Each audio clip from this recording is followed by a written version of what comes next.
Hey guys, welcome to another dog vlog, and in today's video I'm going to be talking about all things dog toys, things that I look for when picking out toys, things to avoid, and of course some of my favorite things to get for my dogs. So let's just jump into this video right meow. Oh, before we hop in, friendly reminder to stay tuned, because at the end of this video I'm also going to share some hacks on how to make your dog's existing toys more exciting and last longer. Before we jump into the things that I avoid when I'm going to purchase a dog toy, I want to start with the 5 things that I look for, and trust me, I have tried them all. So this is going to be our one-stop shop. So the first thing that I look for when I'm picking a dog toy is variety. Is this toy something that they already have? I love giving my dogs an opportunity to try different types of toys, and there's so many different things you can consider. The texture of the toy, the size of the toy, is it soft, is it hard, does it have ridges on it? This keeps them engaged and interested, and I'll have a tip in just a moment on how you can always make sure that they have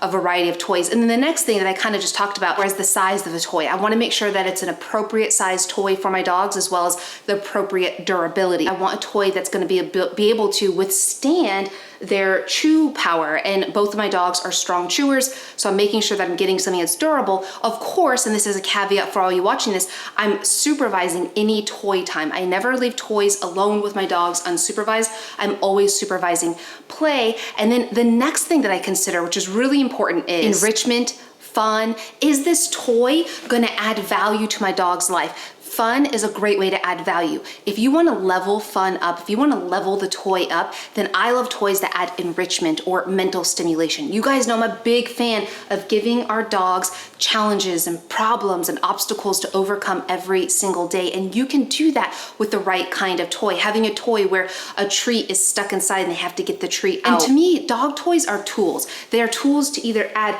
value or fun to your dog's life, but they're also a way that I can level up the dog training within my toys. And what I mean by that is to find that magic toy. And I'm going to show you a really easy way to figure this out in just a second. But what I mean by that magic toy is that toy that is of high value. One of the best things you guys can do if you're working with a puppy or an adult dog is to really understand and even take notes on what value each of their toys has to them. Most dogs are gonna have a different level or score, if you will, on their toys of which one is more exciting, which one is more fun, which one is more valuable. And the reason I love to know this and to take time to learn this for each of my dogs, and I would love for you to do the same, is because then if you're working on some basic cues or commands with your dog and just some fun basic training or trick training, you don't always have to rely on treats. Many of you guys are asking me, how can I get away from my dog only listening to me when I have food? And the answer to that is to find high value toys or objects to your dog. Maybe it's a ball, maybe it's a certain stuffed toy that squeaks in a certain way, to use as a reward for your dog when they're doing the behavior that you want. Now, you may be asking, okay, great, this sounds like a really good way to work with my dog and to add more value and enrichment, but how do I know which one is my dog's favorite? And my answer to that is to try a bunch of different toys, and that's why I love BarkBox. This has become an invaluable part of working and playing and engaging with my dogs by keeping things fun, enriching, and a variety. Because what this is a subscription box where they send different toys based on different themes, all custom tailored to my dog's size and their chewing needs every month. Literally, this is the answer. You know, I can't tell you how many times I've gone to pet stores and I look at all the different toys, and it's awesome, and I still do that. It's still fun to go check them out, but I get overwhelmed quickly. And when I learned about BarkBox, I was like, okay, this is fabulous, because I now don't even have to think about it. They're gonna send toys that they've tested, they've made in-house to my dogs based on their specific needs. So I'm gonna do a live unboxing with you. I want you guys to see my dog's real reaction to this. They are super excited. We're gonna look at this for the first time together, and there is a special link for you in the description below that for you, my viewers, get free extra toys. So this is what you see when you first open this month's, and it says Magnificent Magic Box, Labracadabra, and Alakazam. Okay, that's adorable. And then there's a bunch of different toys. The first toy that came with this is the hat hair BarkBox. Oh my goodness, watch this. So this is like a top hat you would wear. Look at this, if you're a magician. And then there's a rabbit. This is fun. And you know why I like this, guys? Okay, this is why I love BarkBox. This is an enrichment toy, right? Because what's gonna happen is the dog is gonna have to get the rabbit out of the hat. So they're gonna kind of have to dig at it a little bit, use their mouth, use their brain. It's not just a toy that they chew on. So this next one is the Above and Beyond. I'm not gonna lie, this is partly selfish that I love getting these, but now you don't see it, and now you do. Look at that. Oh my, I love it. It's a little bird. Okay, we're not gonna grab things. Good boy. Okay, Finn, you can get it. There you go. Bentley, you got this one. Here, Benny. And then the final one in here is you are getting Squeaky. My dogs love squeaky toys. There's a hole in this toy. So this is like I think like a clock, like you're getting sleepy, I think. Yeah, to hypnotize. And look at this. So I have some freeze-dried green lamb tripe here, and it says to put a treat in here. And then you can see that. And then the dog has to get the treat out. Mental stimulation, guys, like this is what I'm talking about. These are the different kinds of toys that I love for my dogs. Oh my God, I keep saying I'm obsessed, but I truly am. And if you're like me, I'm always looking for ways to interact and engage with my dogs.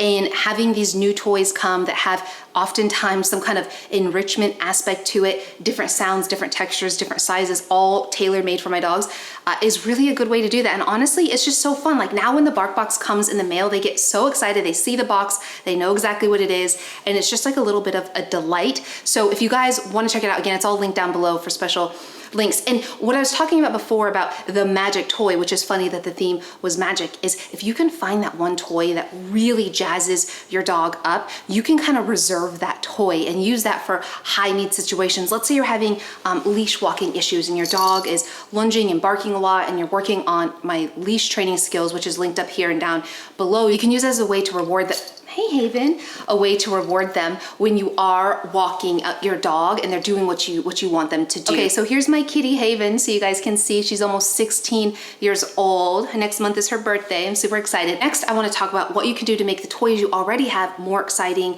and more interesting, as well as a fun little DIY at-home brain game that's super simple. I want to talk about a couple of the things that I avoid. So first off, I avoid toys that might be too frustrating for my dog.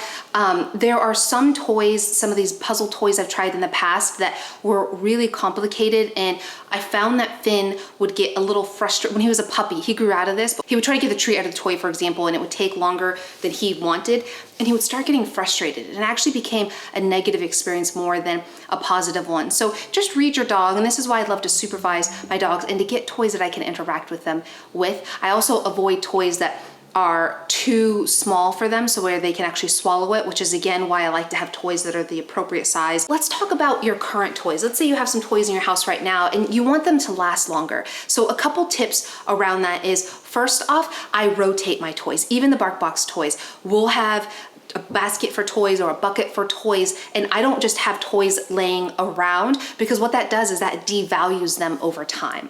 So I actually keep all the toys up, and I only have 1 to 3 out at a time, depending on what we're gonna be playing with that day, and depending what the goals are for that day. Maybe it's just a fun day, maybe I really wanna work on the place command while the mailman comes and knocks on the door, so I'm gonna have some more high value toys. This is why it's really important to find those magical toys that always get your dog's attention and focus, because it can be a really cool tool to positively reinforce them. And then that old toy that you had like from 6-9 months ago becomes exciting again. So you're gonna make your dollar last a lot longer, and you're gonna bring continued joy to your dog more frequently. To me, dog toys aren't meant to just entertain your dogs while you go do something else. Sometimes that can be the case, right? Like sometimes I'm working because I work from home, or I'm doing dishes or whatever it might be, and I give my dog some toys that they love. I can see them, so I'm supervising it. Of course, I always recommend to supervise toys, but they can self-entertain, and I think that's important, right? Like I don't want my dogs to always have to be dependent on me for fun and excitement, but at the same time, I like to also interact with my dogs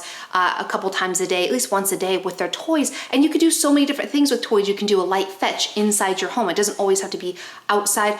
You can do things where you take their high value toy and you hide it in the apartment or your house, and you could even put it under a cardboard box. That's why I love the BarkBox boxes, because I use those to put toys inside of it, and then the dogs have to use their nose to open it and get the toys out. That's just a way to make their existing current current toy more fun and to mentally stimulate them. Because remember guys, mental stimulation is far more tiring to a dog than physical exercise, hands down. Or you can take, and this, okay guys, this is one of my favorite things to do. You guys tag me on Instagram and Facebook all the time, which is at RachelFusaro, doing this game, and you guys say your dogs love it. And that is just taking your toys, especially the BarkBox ones.